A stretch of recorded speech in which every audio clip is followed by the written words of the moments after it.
우리 교재는 성경 강론 14권요.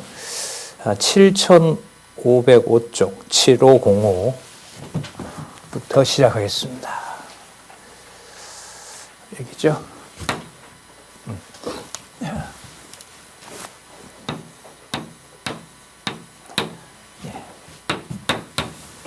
14권이요. 자, 여기 보시면 16장 14절부터 17장 19절까지 여기죠. 16장 14절부터 17장 19절까지 무슨 내용이 나왔냐면 예수께서 교만한 의인은 내어버린다라고 얘기를 하세요. 왜 하시냐 하면 예수께서 심판에 의한 방법을 통해서 사역을 하시기 때문에 그래요. 그럼 무슨 사역을 하시냐 하면 하나님 나라에 있는 하나님 나라에 속한 심판을 하시기 위해서 그런 거죠. 심판을 하실 수 있는데 심판의 방법도 당신이 주관하시고요. 그 다음에 구체적으로 누구를 심판을 하냐면 교만한 의인을 내어버리는 거죠. 다 연결이 되는 거죠. 그리고 나라 심판에 의한 사역은 바로 하나님 나라 사역, 나라 사역을 통해서 당신이 구약에서 언약하신 그리스도이심을 성취하시는 겁니다. 자, 왜냐하면 이미 앞에서 하나님의 아들로서 사역하시는 내용이 나왔기 때문에 아들에게 맡겨준 나라 이렇게 되겠죠. 우리 구약 잠시 볼까요? 아담에게 약속해준 나라 똑같죠? 네, 여기서 벌써 창세기까지 간다는 건 다 들어온다는 얘기죠. 창세기부터 구약이 다 들어온다는 것을 여기서 또 분명히 확인할 수 있습니다. 자, 오늘 살펴볼 내용은 이제 여기서부터 교만한 의인은 내어버린다라는 내용 후에 그 다음에 어디로 넘어가냐면요. 나라의 심판은 여러분 예수님 당시에만 그런 게 아니에요. 나라 심판은 예수님께서 오셔서 구약을 해석하시면서 창조부터 내가 나라를 심판해 왔다는 거예요. 그래야 이 사역이 예수님께서 살아계셨을 당시에만 얘기하는 게 아닌 거예요. 그래서 이 사역은 성경 전체로 올라가는 아주 중요한, 그 성경 전체로 넓혀가는 아주 중요한 개념이 되는 겁니다. 그 나라의 심판을 하실 뿐만 아니라 그 당시에도 하셨고 과거에도 하셨고 또한 언제도요? 미래에도 이렇게 되는 거죠. 미래에도 그 나라의 심판을 확정하고 계신다는 사실을 재림에 의해서 사역을 하시는 거예요. 재림에 관할 나라를 재림할 나라가 어떤 것인지를 얘기를 해 주시죠. 분명히 다시 재림한다. 그 다음에 이 재림은 이 내용에 가서 살펴보겠습니다만은 예루살렘 멸망하고 맞닿아 있어요. 그 예루살렘 멸망 이후에 이방인 구원을 빼면 예루살렘 멸망은 곧 예수님 오시는 일이 되는 거죠. 그런데 이제 이방 교회 시대가 이제 2000년 이상 이렇게 지속되고 있잖아요. 자, 그 내용들은 들어가 살펴보도록 하고요. 그 다음에 재림에 관하여 예고하면서 그 다음에 여기 보시면 나라의 백성을 알려줘요. 그러면 재림이라는 것은 심판이거든요. 사실 마지막 심판이에요. 그럼 마지막 심판에 나라의 백성은 누구인지를 알려주셔야 돼요. 이게 우리 보고 명령을 해서 내 백성이 되라는 게 아닙니다. 여기서 많은 이제 왜곡이 일어나게 돼요. 심판 방법을 얘기를 하면서 그러면 심판을 받지 않으려면 어떻게 합니까? 이렇게 하면서 이제 왜곡이 되는 거예요. 그래 되면 예수께서 말씀하시고 사람이 이루어야 되는 이런 신본주의로 시작했다가 인본주의로 끝나는 그건 계시 말씀이 아닌 거예요. 끝에 가서는 우리가 해야 되고 우리가 판단할 수 있는 거라면 그것은 아니란 말이죠. 자, 그러면 나라 백성을 알려주시고요. 그 다음에 재림할 나라에 대해서 당신이 나라를 소개하는 분이니까 본인이 누구시라는 거죠. 재림의 주인에 의한 사역을 하시는 거죠. 그 구체적인 사역들이 이제 19장 28절에서부터 21장 4절까지 나타나는 겁니다. 자, 우리 시간 되는 데까지 이 내용들을 살펴보고요. 지난번에 좀 말씀 많이 드렸죠. 누가복음 특히 이제 예수에 의한 성취 부분에서 좀 신경을 제일 많이 쓰고 공부의 밀도를 높여야 되는 부분이 제가 볼 때는 이 부분이라고 말씀 많이 드렸어요. 누가복음 15장에서부터 17장 19절까지가 그냥 이렇게 쓱 읽어 나가면 되는 게 아니에요. 그래서 여기에서 좀 시간을 많이 보내기도 했어요. 자, 이걸 무장하셔가지고 결론은 하나예요. 예수 그리스도께서라는 주어를 잡지 않으면 도저히 풀리지 않는다. 그 다음에 예수 그리스도께서 말씀하시는 내용의 결론은 누구 계시다? 아버지 하나님, 여호와 계시다. 아버지께 영광이 돌아간다는 것으로 올라가지 않으면 본문은 절대로 연결이 안 되게 되어 있어요. 어떻게 보면 가장 신경을 많이 써야 된다는 말은 성경을 인간의 문서가 아닌 하나님의 말씀으로만 봐야 된다는 증거가 가장 강력하게 나오는 부분이기도 하다, 이런 뜻이기도 해요. 예. 자, 그러면 우리 한번 살펴보도록 하겠습니다. 지난번에 마칠 때 무슨 내용이 나왔냐면 불의한 재물로 친구 사귀는 얘기가 나왔었죠. 그 앞부분에 뭐가 나왔냐면 탕자 비유가 나왔어요. 같으면서도 다른 면이 있다고 그랬죠. 그 세상 재물을 통해서 죄인을 찾아내는 경우로도 쓰시고, 그 다음에 불의한 청지기의 예를 통해서는 불의한 재물, 세상에 있는 불의한 재물을 천국 가는 친구를 사귀는 도구로도 쓴다. 자, 그런데 이렇게 돼요. 지금 이게 뭐와 관계가 되냐면 심판의 방법이잖아요. 심판의 방법을 알려주시는데 탕자 비유를 통해서 그 다음에 불의한 청지기가 재물을 가지고 천국 가는 친구를 사귀는 것에 관한 내용을 알려주시고, 자, 그런데 교만한 의인은 내가 뭐 한다? 버린다. 그걸 누가 하시느냐? 당신이 하시는 거예요. 그러니까 버림받은 죄인 같은 자를 불러 모으는 것도 당신이 하시는 거고요. 의인이라고 하는 자를 뭐 하는 것, 버리는 것도 당신이 심판하는 방법이 드러나는 거예요. 이걸 이제 우리한테 적용한다고 해서, 여기 적용을 해서 이렇게 해라 저렇게 하라고 하면 이제 큰일 나는 거죠. 예수님처럼 다 알면 되죠. 근데 모르잖아요, 우리는. 그리고 사람이 사람에 대해서 명령할 수 있는 것이 아니다라는 것은 우리가 거듭거듭 확인하고 있잖아요. 왜요? 예수께서, 성령께서 라고 시작했으면 스스로가 성령께서 하신다, 예수께서 하신다, 하나님께서 하신다, 이렇게 나와야 되는 것이 당연한 거겠죠. 자, 그래서 16장 14절부터 자칭 교만한 의인은 내어버립니다.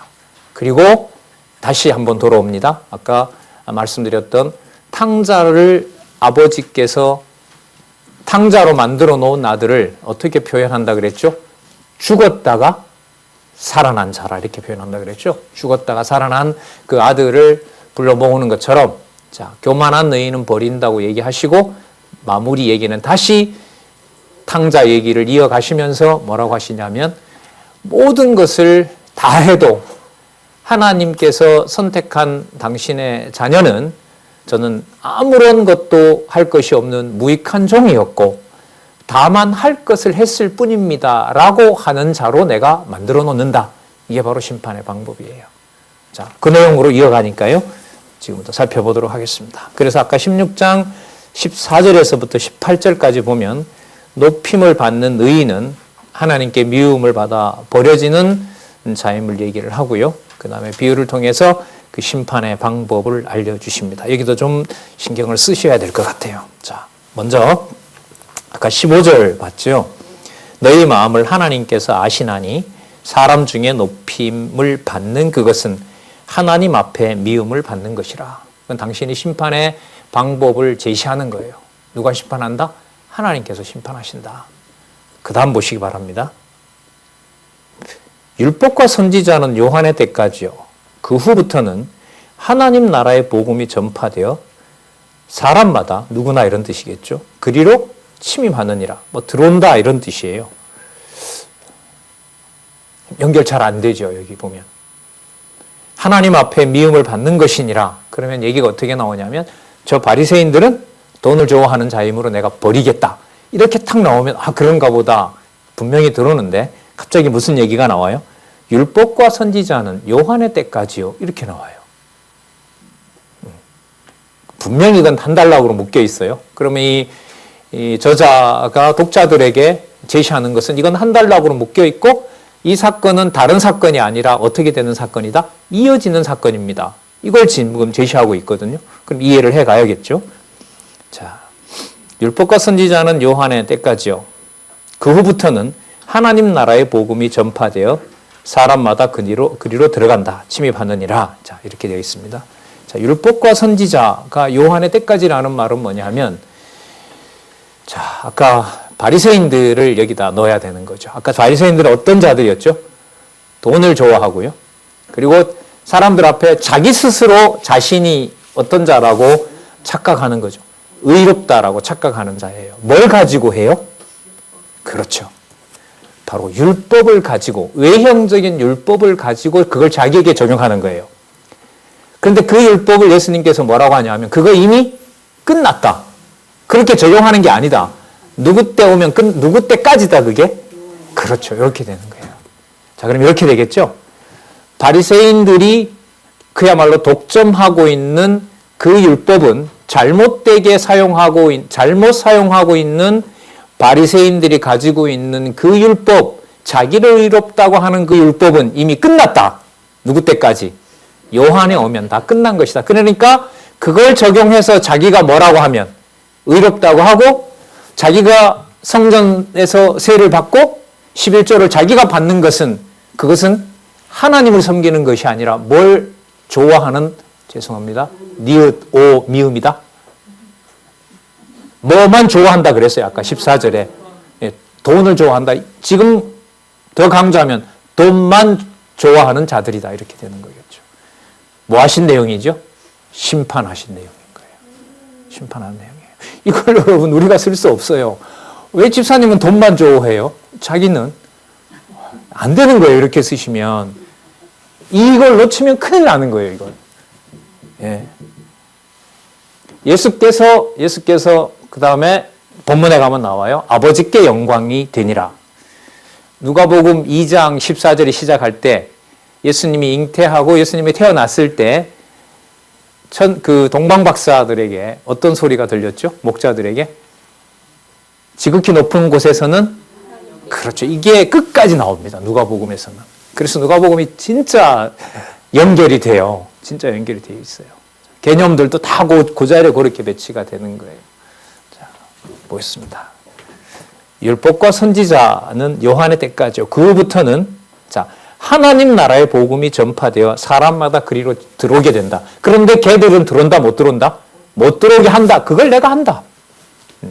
돈만 좋아하는 바리새인들, 율법을 들먹이면서 자기네들이 의롭다고 하고, 자기네들은 하나님 앞에 바친 재물을 자기네들이 쓴다고 하고, 자기들이 사용한다고 하지만 그거 불의한 자들이다. 그들은 돈만 자랑하는 자들이고 하나님 나라에 들어올 수 없는 자들이다. 이렇게 설명하시는 거예요. 자, 해결됐죠? 그 다음 17절. 예수님의 말을 다시 또 전환시키세요. 그러나 율법의 한 획이 떨어짐보다 천지의 없어짐이 쉬우리라. 이건 또 무슨 말씀이에요? 아까 율법과 선지는 요한의 때까지로 했는데 이게 구약이잖아요. 근데 구약에 기록한 모든 말씀은 무시한다는 것이 아니라 그대로 전부 뭐 해야 된다는 거예요? 이루어야 된다는 거죠. 이루는 내용을 당신이 판정하시는 거예요. 어떻게 판정하시냐 하면 하나님 나라로 들어올 자들에게는 깨닫게 하시는 거고요. 하나님 나라로 들어올 수 없는 자들인 바리새인들은 뭐만 좋아하도록 버려버리는 거예요. 그렇죠. 뭘 사용해서? 모세의 율법과 선지자의 복음을 사용해서 그것을 자기 마음대로 사용하도록 해서 버리게 되면 하나님 나라에 들어올 수 없는 자로 만들고요. 그 다음에 1.1획이라도 놓치지 않고 구체적으로 창세기부터 말라기까지 나타난 모든 말씀의 근거를 통해서 예수가 그리스도이심을 증거함으로, 그걸 받음으로 어디에 들어오는? 하나님 나라의 백성으로 들어오는 자들에게는 무엇을 다 깨닫게 한다? 한 점이라도 다 떨어지지 않는다고 했으니까요. 창세기부터 말라기까지 기록한 구약의 모든 말씀이 이루게 되고 또한 더 나가면 깨닫게 될 것이다. 이렇게 얘기를 하고 있습니다. 그러면 말씀을 통해서 말씀을 왜곡하는 자를, 또 말씀을 들을 자를 뭐 하시는 거죠? 심판하시는 거죠.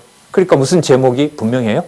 심판의 방법에 의해서 사역함으로 하나님 나라 사역을 하시는 바로 그리스도의 신분이 바로 누구다? 예수다. 이렇게 올라가는 거예요. 자.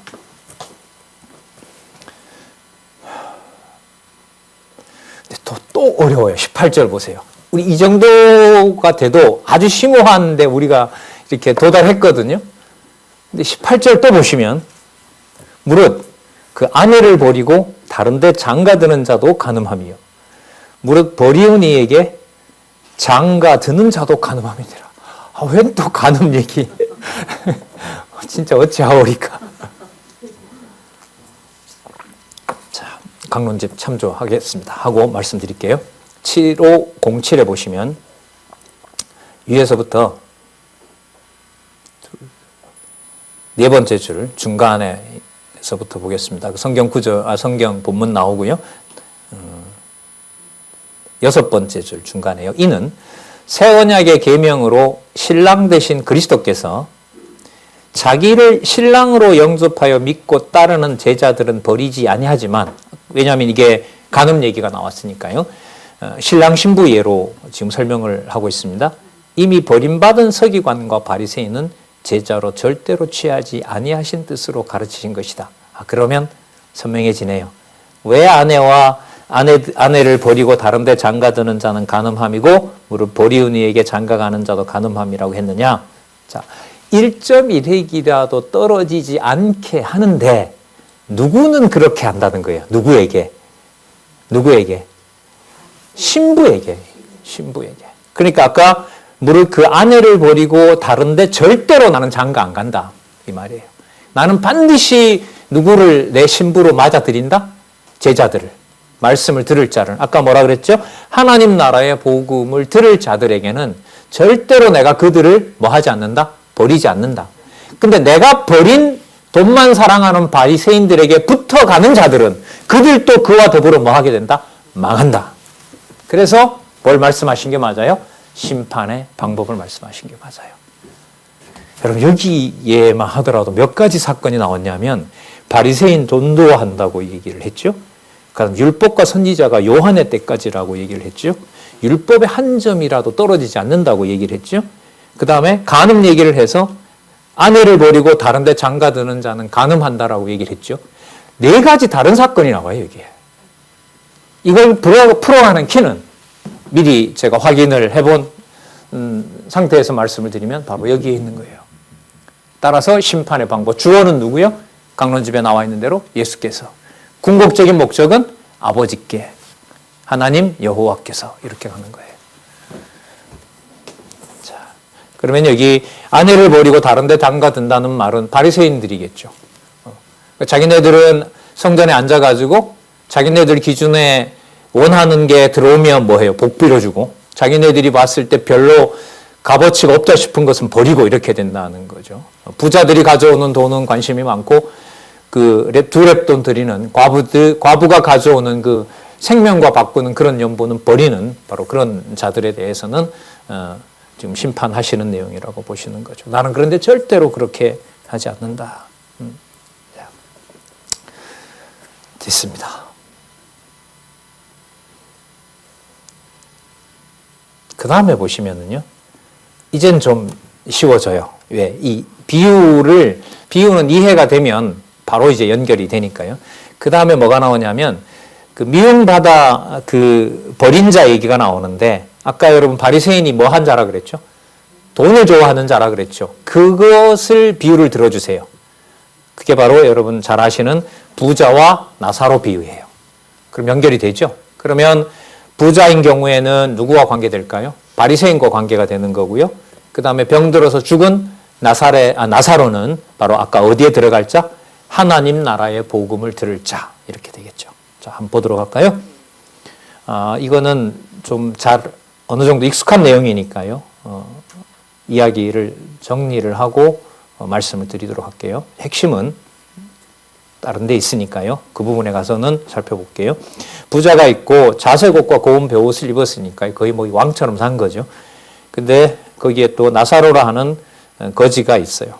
그 거지가 바로 부자 대문에서 부자의 그 밥상에서 떨어지는 것을 먹으면서, 그리고 개들이 와서 그 헌대를 핥는, 누가 봐도 뭐 한 자예요? 저주받은 자죠.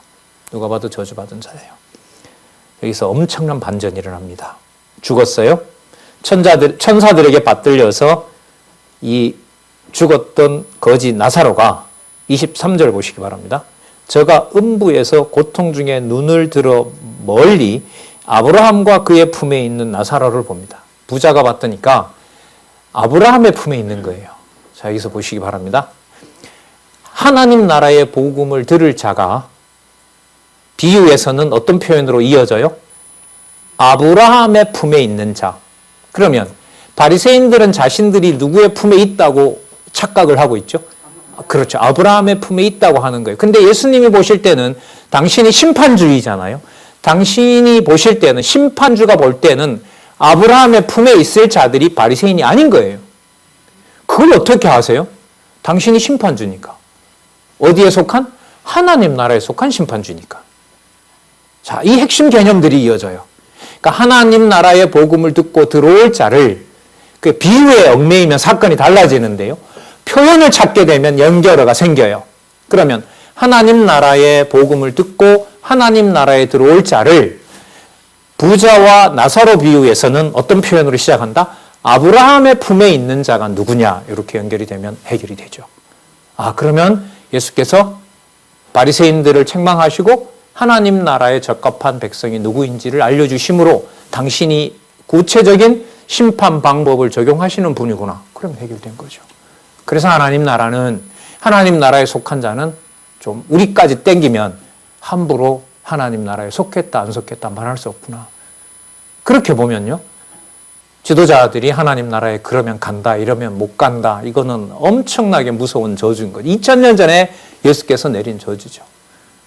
가정교회로 와서 일상사로 말하면 너 그러면 되겠어 라고 해서 예를 들면 자녀를 주어로 놓고 호되게 몰아친다는 것은 뭐 교회 개념으로 보면 엄청난 범죄를 하고 있는 거죠. 뭐 늘 말씀 자주 드리지만은 교회 생활이 익숙해지고 말씀 같이 공부하고 10년, 20년 쌓여서 편해서 편한 건 절대로 아닙니다. 가면서 말씀을 들어보면 더 어떻게 보면 조심해야 될, 가정교회는 물론이죠. 맞죠? 가정교회도 물론이죠. 쉽게 생각했던 자녀가 복음을 깨닫고 보니까 차라리 그러려니 연자맷돌 목에 메고 빠지는 게 낫다고 할 정도의 엄격한 그리스도의 통치가 일어나는 곳이 가정교회죠. 이 회복부터가 아니면 교회 회복은 다 허상입니다. 그렇지 않습니까? 왜냐하면 예수께서 우리 지나왔습니다만 오셔서 하나님 나라의 주권을 행사하실 때 어디부터 붕괴시켜 버려요? 그렇죠. 가정부터 붕괴시켜 놓잖아요. 내가 뭐 하러 왔다? 화를 주러 왔다. 깨러 왔다는 거예요. 깨러 왔다. 두 명이 세 명, 세 명이 두 명과 대적하고요. 아버지와 아들이, 아들이 아버지와, 며느리가 시어머니, 며느리가 시어머니와, 시어머니가 며느리와 더불어 서로를 하고 그 다음 뒤에 또 나와요. 고소까지 해요. 죽이도록 내어줘요. 유대인들이. 이렇게 해체시켜 놓는 것에 대안을 이렇게 마련해 주지 않으면은 이건 진짜 기독교는 이상한 진짜 종교가 되는 거죠. 자, 조금 다른 길로 샜는데요.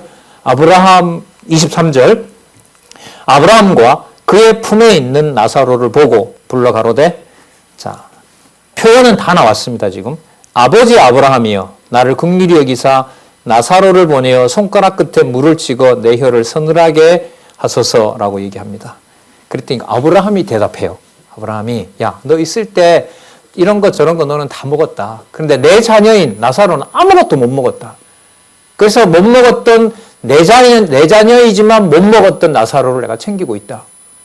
자, 그렇게 얘기를 해요.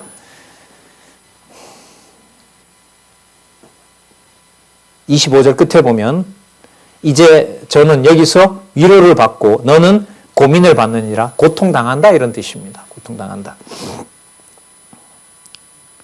26절 보겠습니다. 이뿐 아니라 물을 찍어서 혀끝에다 대어달라고 하는데 못 간다. 못 간다는 말은 여러분 뭐와 뭐를 섞을 수가 없다.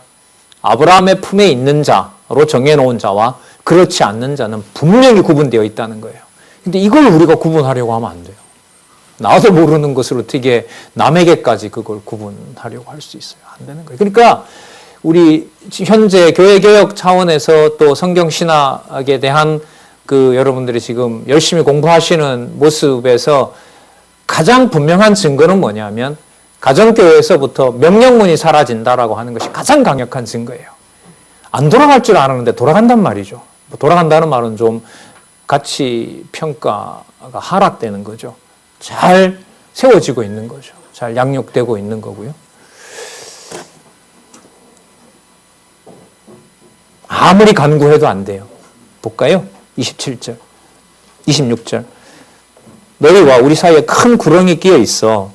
여기서 너희에게 건너가고자 하되 할 수 없고 거기서 우리에게 건너올 수도 없게 하였느니라. 이미 다 끝났다.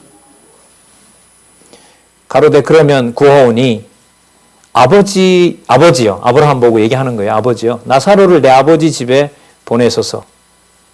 내 형제 5이 있는데 그들에게 증거해서 그들이 이곳에 오지 않게 해주십시오. 그래도 될까요? 안 될까요? 안 돼요. 안 돼요. 사람의 능력과 사람의 무엇으로 되는 게 아닙니다. 여러분 이것만 생각해도요. 지금 한국 교회에서 가장 심각한 문화 중에 하나인 중보기도 시간. 요즘 다 넣거든요. 주일날. 중보기도 시간 일부러 넣어요. 거기에 목사가 나와서 대제사장 노릇을 하는 거죠. 무슨 짓을 하고 있는지를 진짜 섬찟하죠. 진짜. 누가 누구를 위해서 기도한다는 건요. 그런 의미의 기도는 아닌 거죠. 마음을 항상 쓰고 그 지체에 대한 손가락과 발가락에 가시가 하나 들어도 아픈 것처럼 그런 애틋한 마음으로 돌보는 것이지 그걸 그 사람을 위해서 내가 뭔가를 해줄 수 있는 그런 기독교의 종교적 의미는 없는 겁니다. 29절 아브라함이 가로되 저희에게 모세와 선지자들이 있으니 그들에게 들을지니라. 아까 1.1획도 떨어지지 않는다고 했잖아요. 그들에게 이미 말씀이 주어져 있고 그 말씀을 듣고 듣지 않고는 내가 할 일이 아니라 하나님께서 그렇게 다 하시는 일이다. 그걸 나한테 부탁할 일이 아니다. 단지 나는 내 품에 보내주는 자 그와 함께 더불어서 누릴 뿐이다. 30절 간절합니다. 가로되 아닙니다. 아버지 아브라함이여 만일 죽은 자에게서 저희에게 가는 자가 있으면 회개합니다. 부활해서 갔는데 그 말씀은 약하고 부활해서 만약에 간다면 그들이 믿을 거라고 생각합니다. 그래도 될까요? 안 될까요? 안 돼요. 그럼 이 얘기가 무슨 얘기로 좁혀지고 있죠? 부활하신 그리스도가 나중에 부활한 증거를 보고 돌아올 때는 확실하게 돌아오지만 부활한 것을 보고 뭐 할 자가 또 분명해요. 버릴 자가 더 많은 거죠. 그러니까 부활은 무슨 증거가 되죠? 그렇죠. 심판의 증거가 되는 겁니다. 그러니까 지금 보혜사 성령께서 오셔서 하나님의 교회를 양육하시고 주관해 가시잖아요. 예수가 그리스도이신 진리를 통해서. 그러니까 부활하신 그리스도를 전하는 내용이 사도행전에 보면 나와요. 대부분 선지자 그 사도들이 전부 똑같이 부활하신 그리스도를 전하거든요. 성령께서 전하게 하십니다. 전했을 때 무슨 일이 벌어져요? 영생을 얻는 자와 그걸 전하는 자를 죽이려고 하는 자가 완전히 선명하게 갈라지죠. 흐리멍덩하게 전해서는 아니죠. 사람들하고 타협을 하면 되는 거니까. 근데 성령께서 그렇게 하시지 않는단 말이죠. 나중에 예수님께서 또 약속도 하세요. 31절 볼까요? 가로되 이게 아브라함이 아마 얘기한 걸 겁니다. 아브라함의 입으로 가로되 모세와 선지자들에게 듣지 아니하면 비록 죽은 자 가운데서 살아나는 자가 있을지라도 권함을 받는다 안 받는다? 받지 아니하리라 하였다 하시니라. 네. 자, 여러분 그러면서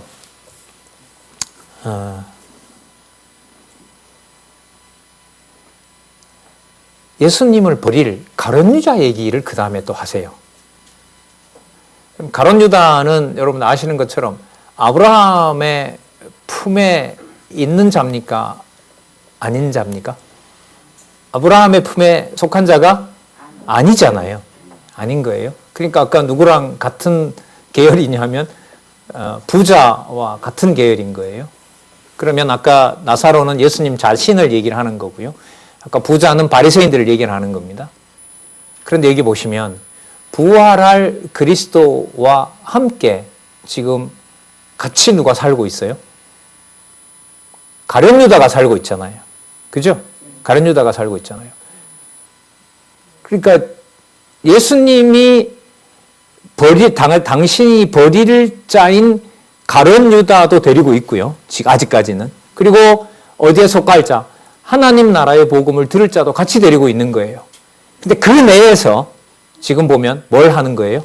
하나님 나라에 속한 복음을 들을 자와 가룟 유다처럼 버릴 자를 당신이 거기서 뭐 한다는 거예요? 구분해낸다는 거예요. 그러면 아까 무슨 내용하고 똑같아요? 아브라함이 증거한 내용하고 똑같죠. 아브라함이 뭐라고 증거했냐면 내 품에 있을 자와 또 내 품에 있을 수 없는 자가 섞일 수가 있다 없다? 없다. 그런 것처럼 그리스도께서는 당신 품에 있을 자와 그렇지 않을 자가 눈으로 볼 때는 뭐처럼 보이지만 한 식구처럼 보이지만 그렇지가 않다. 그러면 뭐하고 또 연결이 돼요? 심판의 방법에서 교만한 의인이 누군지를 갈라내는 거하고 똑같은 거예요. 이게 다 연결이 돼요. 이거는 그러니까 사건의 연결성에서는 찾을 수 있을까요? 없을까요? 없어요. 그래서 우리가 무슨 분석, 성경 개론? 의미 분석 하는 거예요. 의미 분석. 자, 17장 1절요. 예수께서 제자들에게 이르시되 실족해 하는 것이 없을 수는 없으나 있어야만 된다는 거죠. 그렇게 실족하는 자에게는 뭐 한다? 화가 있게 된다. 그러면 아까 바리새인들이 그렇게 돈을 좋아하도록도 뭐예요? 없을 수 없는 거예요. 그렇게 정해놓은 거예요. 근데 그들이 하나님이 그렇게 정해놨다고 해서 그들이 아브라함의 품에 속할 자들이냐? 그렇지는 않은 거예요. 거기에는 뭐가 있는 거예요? 화가 있는 거죠. 그러니까 하나님의 진노와 하나님의 복을 우리 스스로가 정할 수가 없습니다. 근데 참 많이 어떻게 보면 실수하고 살아가는 거죠. 마음에서부터. 성령께서 주관하지 않으시면 다 내 중심대로 말할 수밖에 없고 판단할 수밖에 없는 거잖아요. 예. 자, 근데 그게 심각합니다. 2절에 보면 이 작은 자 중에 하나를 실족해 할진대 차라리 연자맷돌을 그 목에 메이우고 바다에 던지우는 것이 나으니라. 아까 이게 어떤 말씀하고 연관이 되냐면 아까 본인에게 오는 자기 신부는 절대로 내어쫓지 않는다고 예수님께서 약속한 바가 있죠. 그리고 조금 전에 보면 아브라함의 품에는 버림받은 자처럼 보이는 나사로라도 자기 자녀이기 때문에 절대로 버리지 않는다고 얘기를 했죠. 그리고 지금 와서 보면 어느 정도로 그를 귀하게 여기는 거죠. 하나님 나라 복음을 들을 자는 어떻게 해요? 그 자를 실족해 한다면 차라리 뭐 하는 게 낫다? 스스로 자결하는 게 나을 정도로 하나님 나라에 속한 자녀는 절대로 버리지 않는다라는 사실을 알려주는 거죠. 이걸 어떻게 사람이 흉내내고 이걸 어떻게 적용을 할 수가 있단 말입니까? 3절에 보시기 바랍니다. 자, 버릴 자는 이렇게 버려요. 그 다음에 3절부터 10절까지 꽤 많은 내용에는 무슨 내용이 나올까요? 그런데 이렇게 되겠죠. 그런데 아까 누구 품에 있던 누구요? 아브라함 품에 있던 나사로와 같은 그 하나님 나라의 복음을 들을 자들은 절대로 내가 버린다 안 버린다? 안 버린다. 그러면 어떻게 버리지 않게 되는지를 하라는 게 아니라요. 어떻게 버리지 않게 하는지를 그 과정을 예언해 주시는 내용이 나옵니다. 그게 바로 뭐냐면 3절에 이거예요.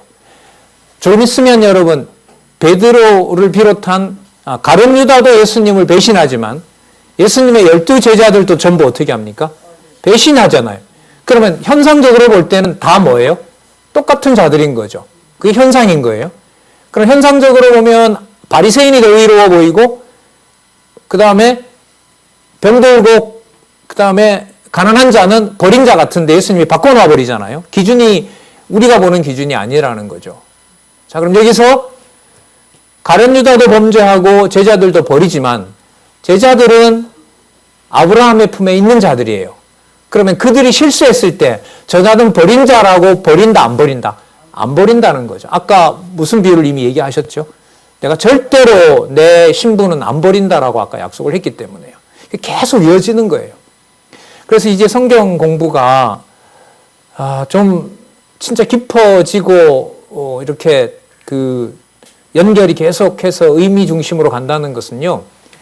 많은 내용들 중에서도 앞부분에 나왔던 비유와 그 다음에 나오는 비유에서 반드시 뭐가 숨어 있냐면 연결되는 핵심 개념들이 숨어 있습니다. 그럼 성경 개론에 나타난 요약은 무엇을 바탕으로 하냐면 사건에 나타난 사건 중심이 아니라 뭘 볼까요? 그 사건에 나타난 예수님의 해석을 보고 연결을 지어가요. 그걸 요약의 핵심으로 잡고 있는 거예요. 사건 스토리를 얘기를 하는 것이 아니라. 그래서 저희들의 공부가 성경 개론만 읽더라도 성경 본문 내용의 바탕을 두고 성경 개론의 요약만 읽어가더라도 그 사건의 공통점과 연결어를 찾을 수가 있으면 글쎄요. 그러면 제 기준에서 어느 정도 우리가 무장하지 않았겠나. 우리가 좀 성경을 서로 보지 않고도 앉아서 물론 이렇게 심도 있게 공부해 갈 수도 있지만은요.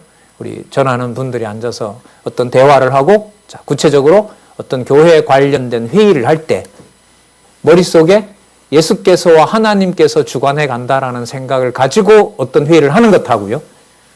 그거 딱 빼버리고 이제부터는 우리 일이다, 인간의 일이다라고 하는 거하고 접근할 때 많이 다를까요? 조금 다를까요? 엄청 다릅니다. 엄청 다른 거예요. 그래서 그 당회도 없애고 노회도 없애고 총회도 없어졌는데 되잖아요. 너무너무 자유롭게 되는 거 아닙니까? 그 바탕에 여러분 어디에 있냐 하면 성경을 통해서 성령께서 깨닫게 한 내용들이 잡다한 지식으로 머릿속에 머무는 것이 아니라 누가 살아계신 증거로 연결시켜 주기 때문에 그래요? 그렇죠. 여호와께서 살아계신 증거가 확인이 되기 때문에 어떤 회의와 어떤 모임에서 누구 주장을 앞세우지 않게 되죠? 내 주장을 앞세우지 않게 되는 겁니다. 그러니까 좀 바꿔서 말하면 이렇게 되겠죠. 내가 오늘 아침에는 누가복음 공부하고 내가 오후에는 구약의 선지서를 공부해야 되겠다. 자, 주어가 두 개 다 누구였죠? 내가였죠. 그런데 여기서 여러분 주어를 누구로 놓으면 여호와께서를 놓으면 어떻게 되나 보세요. 자, 아까는 오전에는 내가 아침을 준비해주고 요한복음을 공부하고 오후에는 아이 간식을 챙기고 계속 내가 되는 거죠. 내가 선지서 공부를 해야 되겠다. 이렇게 되죠. 자, 아까 주어가 지금 계속 누구로 가고 있어요, 이거는? 내가죠. 근데 여호와께서를 한번 넣어볼게요. 여호와께서 오전에 요한복음을 공부하게 하시려고 아침을 준비하게 하셨고요. 오후에는 여호와께서 선지서 공부를 하기 위해서 간식을 챙겨주게 하셨어요. 상황이 똑같은 상황입니다. 근데 의미는 완전히 다르죠. 그러니까 전자는 내가 성경 공부를 하는 거예요. 근데 후자는 뭐 때문에 내가 사는 거죠? 여호와께서 성경을 공부하기 위해서 내가 뭘 하도록 하는 거예요. 그러면 이쯤에다 넣어도 되죠. 이 속에 여러분들과 제가 있는 것하고요. 내가 오늘 누가복음을 공부한다는 것하고 여러분 차이가 많습니까? 적습니까? 천당과 지옥 차이예요, 이건. 그럼 오늘 왜 이렇게 오늘 하루를 살게 했느냐? 아침에는 나에게 이런 일들이 일어나고 아침에는 건강이 조금 좋지 않았고 오후가 되니까 몸이 좀 건강해졌어요. 왜 그렇게 하셨느냐? 오전에 이런 방법으로 하나님을 알게 하시려고 오전에는 그렇게 몸이 좋았고 오후에는 하나님께서 당신을 알게 하시려고 몸의 건강을 좀 훼손시키신 거예요.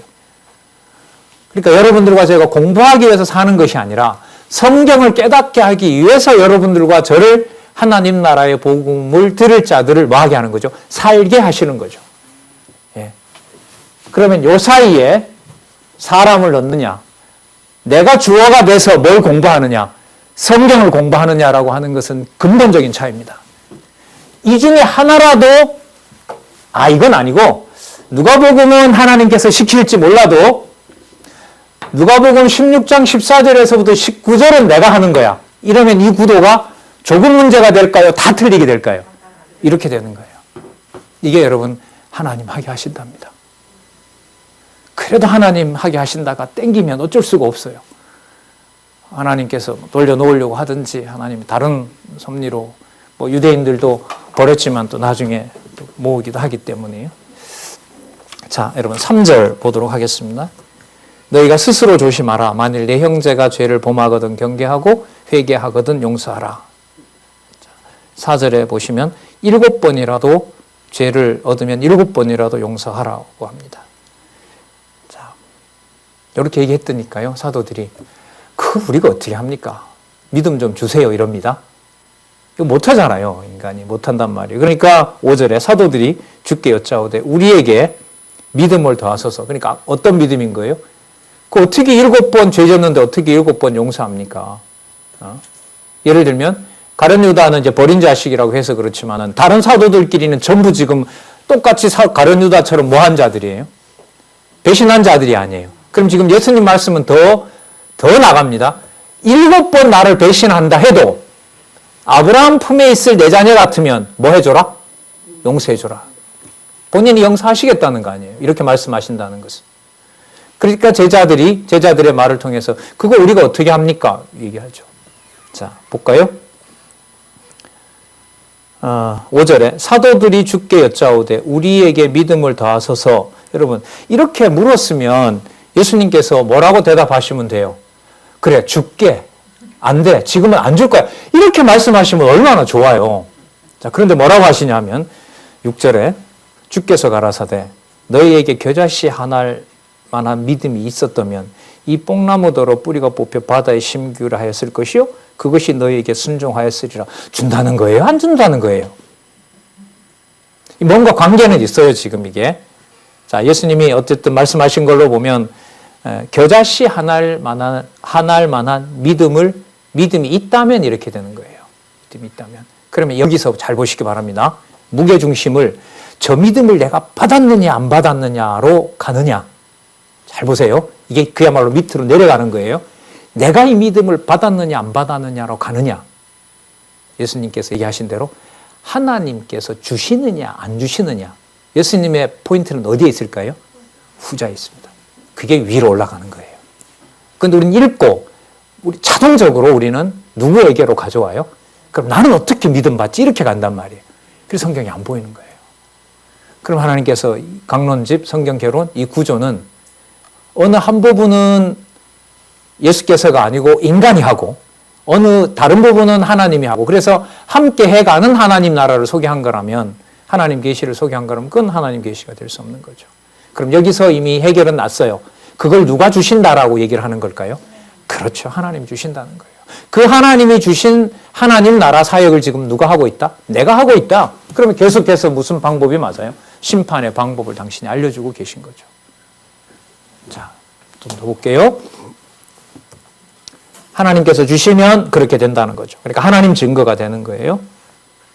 자, 7절 너희 중에 네게 밭을 갈거나 양을 치거나 하는 종이 있어 밭에서 돌아오면 저더러 와 앉아서 먹으라 할 자가 있느냐? 도리어 저더러 내 먹을 것을 예비하고 띠를 띠고 나의 먹고 마시는 동안에 수종 들고 너는 그 후에 먹고 마시라 하지 않겠느냐? 명한 대로 하였다고 종에게 살해하겠느냐? 여기 비유가 또 달라지죠?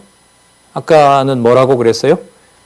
겨자씨 하나를 만한 믿음이 있으면 다 가능한 일이다. 그걸 자 미리 말씀드렸죠? 그걸 누가 주셔야 된다?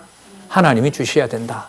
자, 그 다음 비유는 여러분들 뭐냐 하면 그걸 받았다고 해서 내 것처럼 내가 자랑할 수 있는 게 있는 것이다. 절대 아니다. 절대로 아니다. 종이 자기 할 걸 다 하고 와서 주인하고 같이 상을 놓고 자, 저도 오늘 수고했으니까 당신하고 같이 내가 밥 먹어야 되겠습니다. 그리고 당신도 가져오고 나도 가져오고 그게 종이 할 짓이 아니지 않느냐. 그런 것처럼 9절 명한 대로 하였다고 종에게 살해하겠느냐. 자, 10절 보시기 바랍니다. 이와 같이 너희도 명령받은 것을 행한 후에 그러면 여러분 이것은 아까 우리에게도 주소서라고 했는데 답을 여기서 이제 와서 하시는 거죠. 누구를 강조하기 위해서 그래요? 이걸 강조하지 않고 그래 너도 줄 거야 이렇게 하는 것하고 그걸 하나님이 주신다라는 것을 설명하기 위해서 지금까지 비유를 설명하신 거예요. 그러면 비유를 통해서 내용들을 풍부하게 해가는 것은 깨닫게 될 하나님의 자녀들에게는 더욱더 분명하게 그 말씀이 깨달아지는 도구가 되고요. 성경에 나오는 얘기지만 듣지 못할 자에게는 그 비유가 뭐가 되는 거죠? 걸려 넘어지는 그야말로 걸림돌이 되는 거죠. 그럼 보도록 할게요. 명령을 받은 것을 행한 후에, 좀 풀게 되면 하나님이 하도록 하신 후에 이 말이겠죠. 그래서 7번 범죄한 자를 7번 용서해 준 후에, 그래서 가톨릭에서 말하는 대로 내가 성자라고 하는 칭호를 내가 버릴 때 이렇게 되는 거죠. 왜 그 사람만 성자예요? 그런 특별한 호칭은 쓸 수가 없는 거잖아요. 자, 그러니까 하나님께서 하도록 하신 그 믿음을 가지고 명령받은 대로 내가 용서를 하루 7번 했을 때 바리새인들처럼, 그렇지, 내가 이 정도면 잘하는 거지. 하나님 앞에서 내가 이 정도 했기 때문에 하나님 나라는 내가 들어가는 것이 마땅하다. 그럼 누구 태도하고 똑같아져요? 바리새인하고 똑같아지는 거죠. 그러니까 얼마나 철저하게 일러주세요. 성경을 안 따라가면 방법이 없어요. 이렇게 신경을 많이 써야 되고, 그걸 절제해서 선명하게 핵심 개념들만 여러분들 가지고 계신 교재에서 소개를 하고 있고요. 자, 이르기를 명령받은 것을 행한 후에 이르기를 우리는 무익한 종이라 우리의 하여야 할 일을 한 것뿐이라 할지니라. 따라서 너희들에게는 그 겨자씨만한 믿음을 줄 텐데 그 믿음을 받고 그걸 내가 했다고 하는 것이 아니라 무익한 종이고 단지 한 것을 했을 뿐이라고 누구에게 영광을 돌리는, 하나님께만 영광을 돌리는 그런 자들임을 내가 심판하는 나라의 심판권을 가지고 있으므로 내가 구약에서 언약한 누가 맞다, 메시아다, 이렇게 정리됩니다. 그러면 이제 다음 시간에 살펴볼 텐데요. 예수님의 이 얘기는 이제 결정적으로 하나님께 영광이 된다, 이렇게 되는 겁니다. 그러면 성경신학에서 강조하는 대로 성경의 주제가 누구 계시? 그죠? 그렇죠. 예수님 머릿속에, 예수님의 생애 속에 항상 그야말로 계시고 인도해 가시는 바로 여호와 하나님, 여호와 계시가 정확한 거죠. 예, 수고하셨습니다. 기도하겠습니다. 하나님 아버지 감사합니다. 생명의 말씀입니다. 더 보고 싶습니다. 하나라도 놓치고 싶지 않습니다. 많은 주의 동역자들과 많은 가정교회 인도자들과 지도자들이 여기에 모두 관심을 가지고 있다고 알고 있습니다. 주의 교회를 사랑하는 모든 동역자들 덜 지치고 덜 피곤하게 하시고 진리의 말씀으로 더더욱 무장하는 시간 될 수 있도록 인도해 주시옵소서. 예수님의 이름으로 기도드렸습니다. 아멘.